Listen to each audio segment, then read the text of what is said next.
Le programme régional de conservation et utilisation rationnelle des écosystèmes forestiers en Afrique centrale, ECOFAC 6, a touché à sa fin. Sa clôture coïncide avec la célébration du 30e anniversaire de l'ECOFAC, lancé en 1992 et financé par l'Union européenne.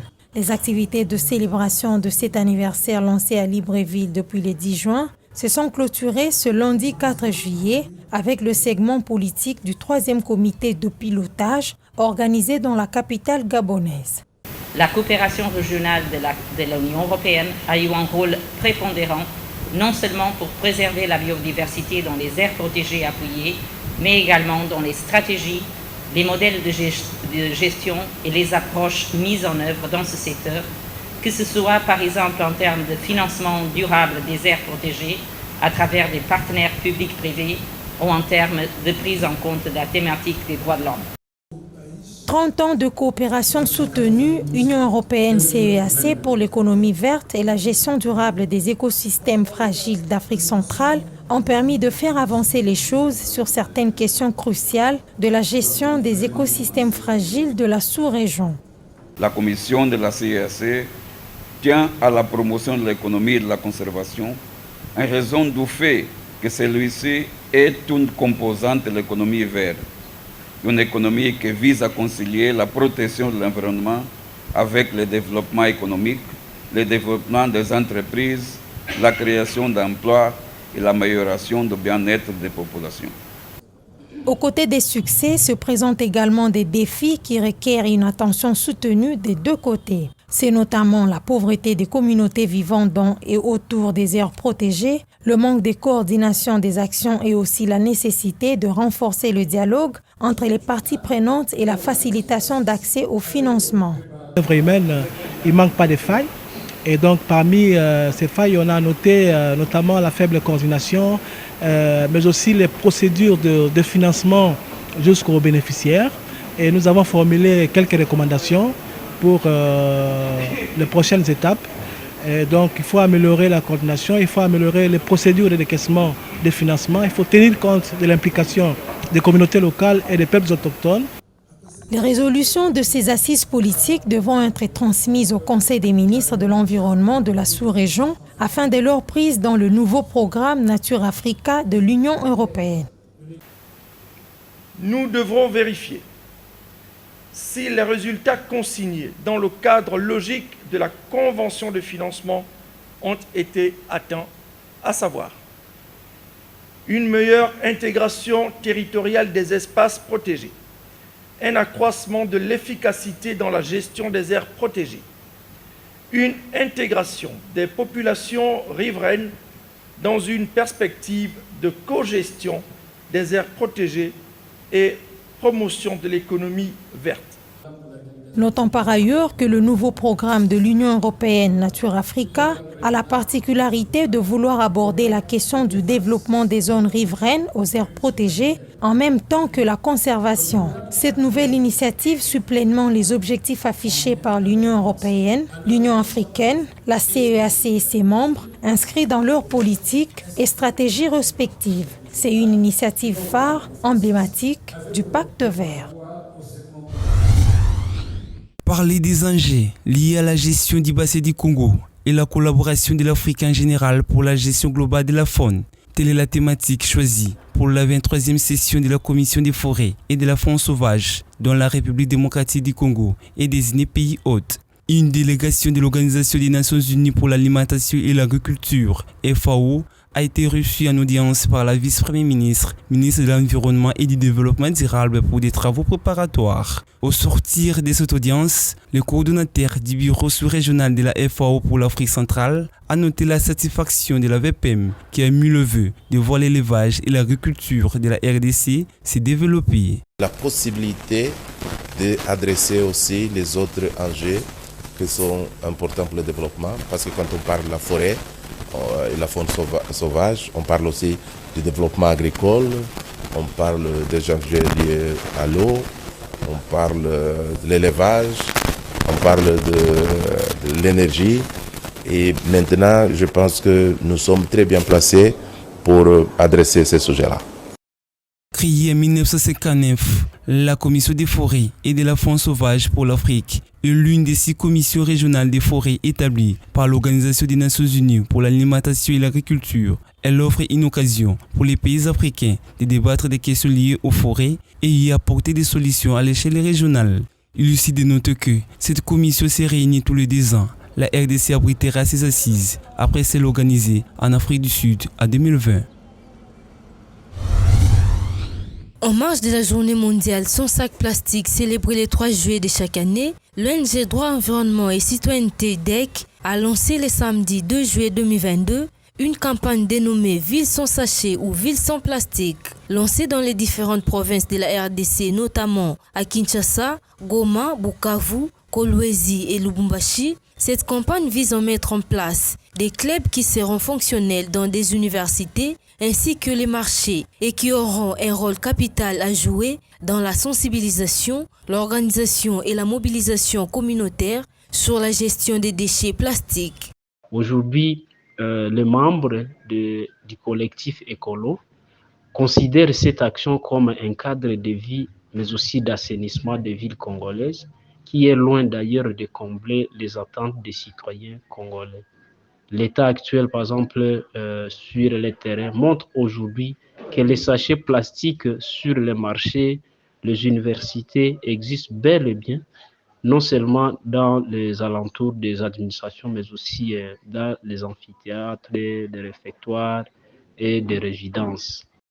Pour ces jeunes qui militent pour la cause environnementale depuis 2019, la lutte contre l'utilisation des sachets plastiques manque de détermination, aussi bien du côté des autorités en charge de la gouvernance que celle de la gestion urbaine. Ça, c'est une initiative d'abord louable, mais qui aujourd'hui, c'est une initiative qui souffre encore d'insuffisance de moyens nécessaires pour arriver à endiguer le plastique dans nos villes. Nous pensons qu'avec tout ce que nous avons comme moyen de bord, nous allons booster cette campagne et parvenir aux résultats escomptés.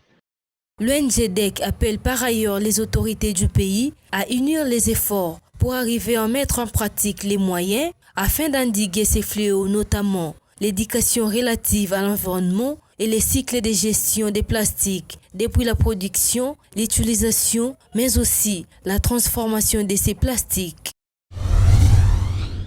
Les nouveaux sites web officiels mis en place par le ministère de l'Environnement et Développement durable aura pour fonction d'informer suffisamment les différents publics sur les activités prévues pour les préparatifs de la 27e conférence des parties sur le climat. Selon certains experts environnementalistes congolais, le site www.rdcprecop27.med.gouv.cd est un outil jugé indispensable pour l'État congolais de contrôler de plus près les territoires nationaux. Le portail web de la Précop est une initiative sans nul doute salvatrice qui mérite bien entendu la contribution, l'apport de tous les acteurs, de tous les experts œuvrant dans les secteurs verts. Nous avons été impressionnés par cette initiative, mais nous avions souhaité, nous avions recommandé, n'est-ce pas, à la VPM F. Bazaïba de pouvoir insister davantage sur la possibilité ou la nécessité d'associer toutes les parties prenantes dans le cadre de l'édification de ces grands outils de visibilité qu'est le portail web, le site internet de la Précop 27. F. Bazaïba, vice-premier ministre en charge de l'environnement et développement durable, a-t-on compté sur l'apport et l'implication des journalistes et des chercheurs dans l'enrichissement de cette fenêtre web? Les experts congolais sont convaincus que la RDC, grâce à cet outil, apportera assez de lumière sur ses efforts de préservation de l'environnement. C'est le jour pour moi de lancer les sites web où tout le monde va y avoir les informations. Chacun de nous devra se préparer à son niveau parce que c'est un événement national, un événement régional, sous-régional. Signalons que ce site web présenté récemment à Kinshasa a été lancé dans le cadre des préparatifs de la COP27 prévus au mois de novembre en Égypte. Un animal de compagnie est celui qui reçoit la protection des humains en échange de sa présence, sa beauté, sa jovialité ou encore ses talents. Par exemple, les oiseaux chanteurs ou parleurs comme les perroquets. Ils se distinguent des animaux domestiques de production, utilisés pour leur viande, leur lait ou leurs œufs comme la vache, la chèvre ou la poule. Les principaux animaux de compagnie sont le chien et le chat. Sous d'autres cieux, ils sont soumis à une législation particulière. Et nous avons la responsabilité de les protéger, s'assurer que leur bien-être est respecté. Et par là, je parle de l'alimentation, les soins de santé et de l'eau qui doivent être disponibles pour ces animaux-là. Au-delà de cela, il y a un autre paramètre important, c'est sur la santé mentale. Il faut le jouer, le jeu. Cela contribue à l'épanouissement mental de ces animaux-là de compagnie. Mais force est de constater qu'en République démocratique du Congo, ils sont même consommés comme de la nourriture, en plus d'être abandonnés. Les animaux de compagnie sont en quelque sorte des membres de famille et ils doivent avoir un traitement qui est approprié. Moi, je suis sidéré quand je vois des jeunes en train de courir derrière les chiens et les chats pour les manger. Ça me dépasse comment quelqu'un peut aller jusqu'à bouffer un membre de sa famille ou un membre de la famille de quelqu'un d'autre. Selon certaines études, un nombre infini de chiens et de chats souffrent et meurent dans les mains des personnes supposées en prendre soin et les protéger. Les violences physiques ou psychologiques, la négligence et la maltraitance sont une réalité quotidienne pour de nombreux animaux. Pourtant, au-delà de leur droit à la vie, ils ont le droit d'être nourris, lavés et soignés. Leur seul espoir est qu'une personne bienveillante agisse avant qu'il ne soit trop tard. L'abandon d'un animal constitue une infraction et si un animal se retrouve abandonné, il doit être pris en charge par un service approprié. Le centre de sauvetage, tout ça, qui doivent assurer la santé et contribuer à l'épanouissement de cet animal. Déjà, il n'existe aucun service de prise en charge ou de sauvegarde des animaux abandonnés à Kinshasa et vous comprendrez avec moi déjà qu'il y aurait un problème même pour avoir les statistiques des animaux abandonnés à Kinshasa. On doit prendre en charge ces animaux qui se retrouvent en divagation à Kinshasa, créer des centres qui vont soigner ces animaux, qui vont les réhabiliter. Vous avez aujourd'hui à Kinshasa, c'est une zone endémique à la rage parce que nous avons beaucoup d'animaux en divagation. Environews RDC a fait la rencontre de Virginie Sireki, une femme qui s'insurge contre la maltraitance et l'abandon des animaux de compagnie. J'ai 6 animaux de compagnie, 3 chiens et 3 chats. Je les ai tous trouvés dans la rue. C'était des animaux maltraités, qui ont beaucoup souffert, qui étaient très apeurés. Ce sont des animaux qui me donnent beaucoup d'amour. Je leur donne aussi tout l'amour. Il faut avoir les moyens financiers également parce qu'il faut les nourrir, il faut payer les soins médicaux. Si les personnes ne peuvent pas faire ça, c'est préférable de ne pas en prendre. La maltraitance animale, ça va de battre l'animal, à le laisser en cage nuit et jour, à l'enchaîner nuit et jour. Mettre en vente un chien dans la rue, c'est de la maltraitance, un chien ou un chat, ou même un lapin, un oiseau. Les animaux ont besoin de leur liberté.